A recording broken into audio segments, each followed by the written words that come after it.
Xin chào cả nhà, chào mừng cả nhà đã quay trở lại cùng bếp chay nhà tiếp.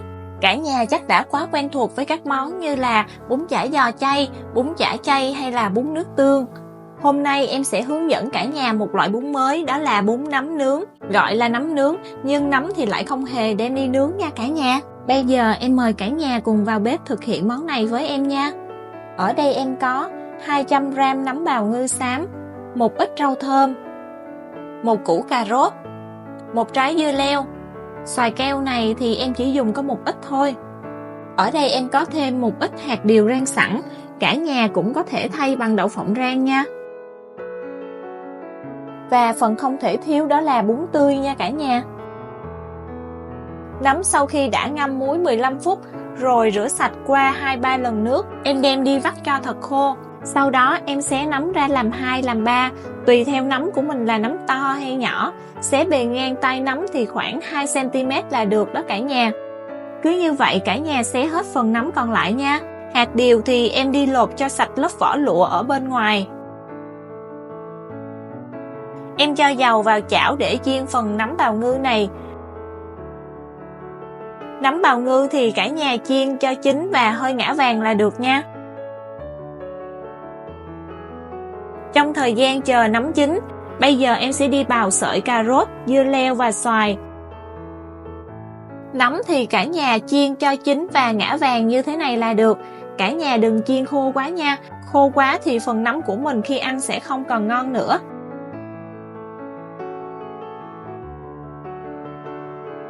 Bây giờ thì em đi pha phần nước sốt để xào với nấm. Em cho vào chén 1 muỗng canh tương ớt, 1 muỗng canh tương cà, 2 muỗng canh dầu hào chay,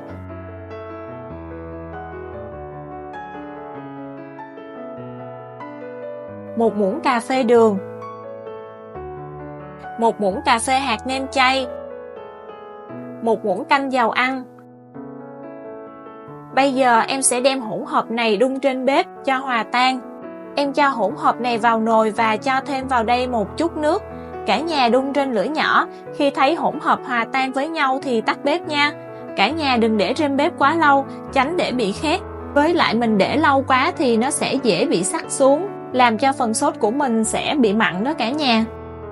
Bây giờ thì phần sốt của em cũng đã được rồi. Với lượng nấm hôm nay thì phần sốt này em chỉ sử dụng 1/3 thôi. Còn lại em đem đi bảo quản ngăn mát. Sốt này cả nhà có thể trộn chung với nuôi hay là mì gói thì cũng đều rất là ngon. Sốt này em đem cất vào ngăn mát. Cả nhà ăn trong 1 tuần đổ lại là ngon nha. Cho nấm vào, em đảo qua đảo lại cho phần sốt thấm đều vào nấm.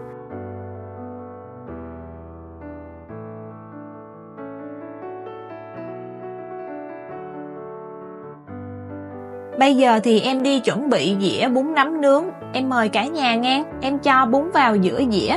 Xung quanh 4 góc em cho lần lượt dưa leo, cà rốt, xoài đã bào sợi và rau thơm lên. Em cho nấm lên bề mặt của bún.